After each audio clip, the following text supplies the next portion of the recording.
খন্দকার আব্দুল্লাহ জাহাঙ্গীর রাহিমাহুল্লাহর মতো দায়ী হতে হলে করণীয় কি? কি ধরনের বই পড়ব?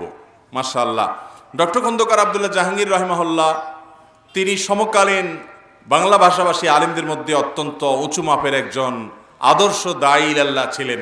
তার দাওয়া বাংলা ভাষাভাষী মুসলিমদের উপকার এনেছে, মুসলিমদের উপকার করেছে। আল্লাহ রাব্বুল আলামিন তাকে জান্নাতুল ফেরদাউসের মেহমান হিসেবে কবুল করুন।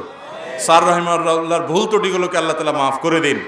স্যার উদার চিন্তা লালন করতেন, সকল মুসলিম ভাইকে ভালোবাসতে জানতেন, কারোর প্রতি কোনো বিদ্বেষ শত্রুতা সচরাচর দলবাজি গ্রুপবাজি করে তিনি করতেন না। তো তার মতো দায়ী হওয়ার জন্য প্রথমত স্যারের বইগুলো পড়বেন, স্যারের বক্তব্যগুলো শুনবেন, তাহলে তিনি কি চিন্তাধারা লালন করতেন সেটা আপনার বুঝতে সুবিধা হবে। আল্লাহ রাব্বুল আলামিন শুধু তিনি নন, বাংলাদেশে তার মতো অথবা তার চাইতে আরো উপকারী অনেক আলেম আছেন, অনেক দায়ী আছেন।